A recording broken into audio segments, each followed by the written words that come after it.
We were what would be termed ward missionaries with the LDS Church, and just became friends from there. You indicated that you were friends with Mr. for a number of years. Is that correct? Okay. Yeah.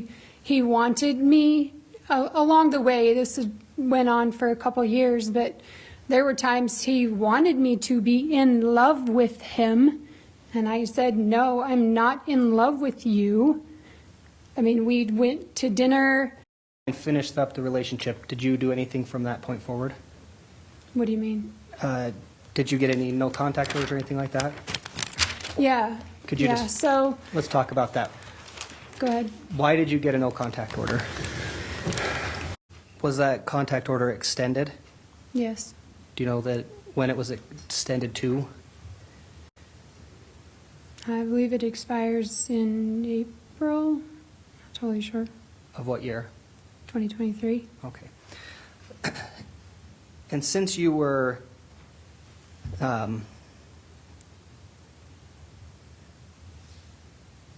since the protection order had been issued, had contact with you? Yes. Okay, let's talk about that. Do you remember the specific dates of every one of these contacts? I don't remember specific dates, on or about, maybe with some of them. Okay. Sorry, I didn't catch what you just said. There were 5? There was, let's see, I'm just trying to picture it in my mind. So there was maybe 6 that he had to have pressed send 6 times. So the first one said something like, I need now.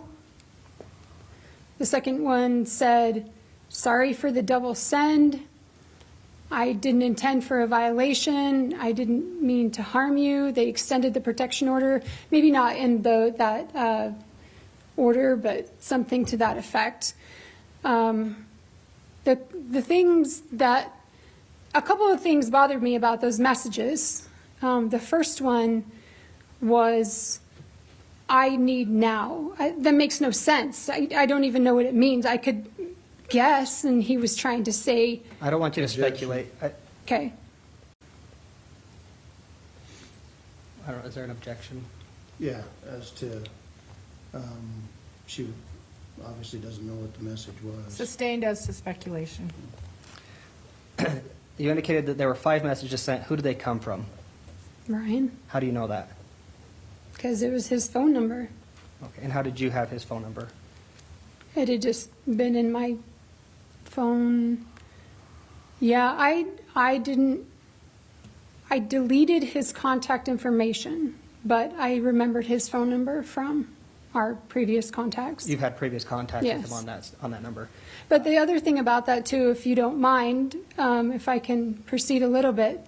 Well, I'm going to object. There's no question pending, Your Honor. Sustained. Why did those text messages concern you? Well, for a violation later of some emails, he claimed that it was a fat thumb accidental text. And if you look at those text messages, they came in May. And our previous interaction through text on that line was in March. How do you accidentally text somebody that you haven't texted in 3 months? Okay. Okay, can you describe those emails? Those were invitations to his court date for the violations of those. He called it an accidental fat thumb text or something. I'm not sure. It was a calendar invitation, and then a couple days later there was an update to the calendar invitation. I looked at both. I'm really not sure what the update was on the second invitation. Okay. Now, did something occur in July of 2022 involving your daughter? Yes, she was leaving that morning, headed, I guess that would be north, and then she turned east to head up to Daisy's to hit the highway. Object, Your Honor, on the basis of foundation. Sustained.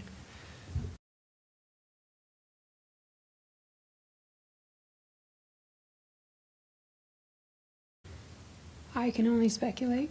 Okay. Let's talk about September. Did something occur at Verizon, in the parking lot of Verizon? Yes. Can you describe that? Yes. So I had contemplated on getting a new phone because of several things that indicated that he might be following me. He might be what some people might call stalking. Okay. I'm going to stop you. So you were contemplating getting a new phone. What did you do? Well, I went to the Verizon store a couple of times, as a matter of fact. I went there one just to get the cost of a phone and the plan and what it would take. And then I went there again and I sat in the car. Is this where you want me to expound on the situation? Yeah, what happened when you were sitting in your car? at Okay, Verizon? so I was sitting in my car, just contemplating the whole situation, contemplating the violations, contemplating where he had shown up and I had been, and I didn't understand how it was happening. And so I sat in my car and it was running because I was still debating on whether I needed to get a new phone or what was going on. My head was down looking at my phone, looking at my bank account, just thinking about everything. And I look up and there's a Walmart sack sitting on the hood of my car. Okay, so when you saw the Walmart sack, what did you do? Well, I just sat there and I looked out both my windows and looked around and wondered where in such a short amount of time that my head was down that I didn't see where they even came from. Okay, what happened after that?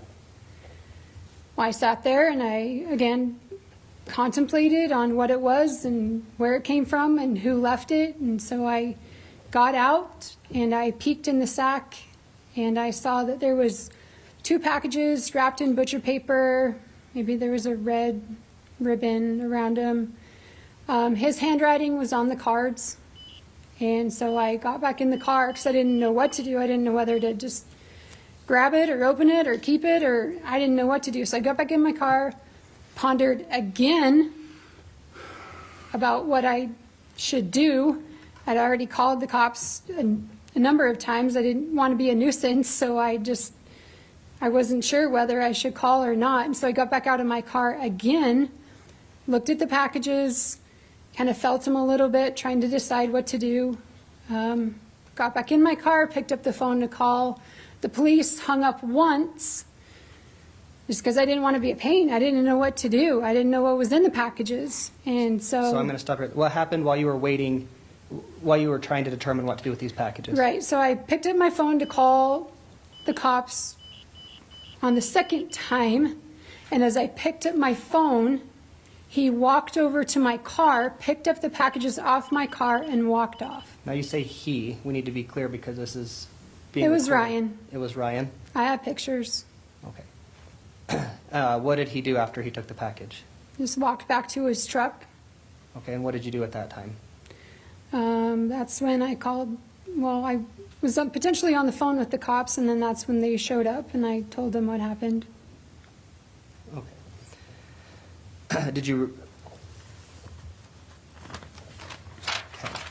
Okay. Has he ever given you packages any other time? Has he ever provided you gifts at any other time while the no contact order was in place? Yes. How did that come about?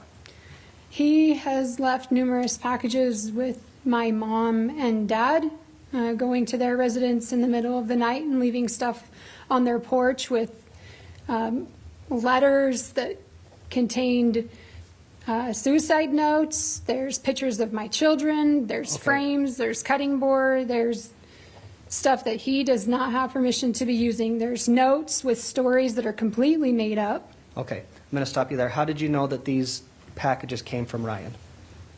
Because it was Well, I'm handwriting. going to object, Your Honor, as to relevancy. I mean, these folks apparently have known each other for several years, and there's no context for this stuff that she's talking about now. This is not in the affidavit of probable cause. And the packages that were delivered to your parents, where do your parents live? Bingham. Is that Idaho. in Bingham County? Yeah, just south of Pocatello. Okay. And the Davenports, where do they live? Is that here? Wapello, that's in Bingham County too. Bingham County? Okay. And actually, I think I just misspoke. My parents live in Ingham, which is in Bannock County. Okay. You indicated you got a firearm and pepper spray. Yeah. Why? To defend myself. I mean, if he feels like he can walk right up to my car twice with me sitting in it, he's not afraid of me or anybody else. Are you in fear of him? Absolutely. Okay. Your Honor, I have no further questions for this witness. Cross-examine, Mr. Smith. Thank you, Your Honor.